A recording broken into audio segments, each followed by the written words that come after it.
Two wheelers లో bullet బండికి ఉన్న క్రేజ్ ఇంకే వెహికల్ కి ఉండదు. మన దేశంతో పాటు విదేశాల్లోనూ బుల్లెట్ బండ్లకు డిమాండ్ భారీగా పెరుగుతుంది. గిరాకీకి తగ్గట్టుగా ప్రొడక్షన్ పెంచేందుకు మరో భారీ ఫ్యాక్టరీ నిర్మాణానికి ప్లాన్ చేస్తున్నారు. రాయల్ ఎన్ఫీల్డ్ బైక్లు తయారు చేసే ఐషర్ మోటార్స్ కొత్త ప్లాంట్ ఏర్పాటు చేయడానికి అనువైన ప్రాంతం కోసం ఎప్పటి నుంచో చూస్తుంది. చివరికి ఆంధ్రప్రదేశ్ లో బుల్లెట్ బండ్లు తయారు చేసే యూనిట్ స్థాపించాలని ఐషర్ మోటార్స్ యాజమాన్యం నిర్ణయించింది. రాయల్ ఎన్ఫీల్డ్ ప్లాంట్ కి ఆంధ్రప్రదేశ్ ఇన్వెస్ట్మెంట్ ప్రమోషన్ బోర్డు కూడా ఆమోద ముద్ర వేయడంతో బుల్లెట్ స్పీడ్ లో ఫ్యాక్టరీ నిర్మాణానికి సన్నాహకాలు చేసుకుంటున్నారు. తిరుపతి జిల్లా సత్యవేడు ప్రాంతంలో రాయల్ ఎన్ఫీల్డ్ పరిశ్రమ వస్తోంది. ఇక్కడ ప్లాంట్ ఏర్పాటు చేయడానికి ఏపీ ప్రభుత్వం 260 ఎకరాల భూమిని కేటాయించింది. ఐషర్ మోటార్స్ సంస్థ సుమారు 2,500 కోట్ల రూపాయలు ఇన్వెస్ట్ చేస్తుంది. బుల్లెట్ బైకుల తయారీ పరిశ్రమ ద్వారా స్థానికంగా 3,000 మందికి పైగా ఉపాధి అవకాశాలు లభిస్తాయి.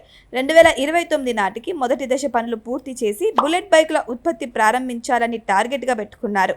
2032 నాటికి రెండో దశ పనులు పూర్తవుతాయి. చెన్నై శివార్లో రాయల్ ఎన్ఫీల్డ్ ప్రధాన మ్యానుఫ్యాక్చరింగ్ హబ్ ఉంది. సత్యవేడ్లో నిర్మించే కొత్త ప్లాంట్ లో అధునాతన హై కెపాసిటీ బైకులు ఉత్పత్తి చేస్తారు. అంతర్జాతీయ ఖ్యాతి కలిగిన ఎన్ఫీల్డ్ కంపెనీ ఏపీకి రావడం రాష్ట్ర బ్రాండ్ ఇమేజ్ కి బూస్ట్ గా మారుతోంది.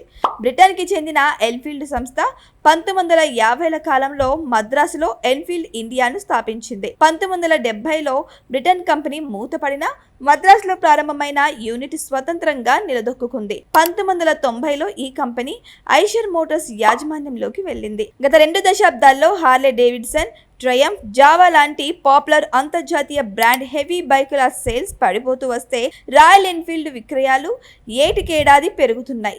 ప్రీమియం 2 వీలర్స్ సెగ్మెంట్ లో టాప్ పొజిషన్ లో ఉన్న రాయల్ ఎన్ఫీల్డ్ కి డిమాండ్ పెరగడమే కానీ తగ్గే సూచనలు కనిపించడం లేదు. అంటే భవిష్యత్తులో సంస్థ మరింత విస్తరించే అవకాశం ఉంటుంది.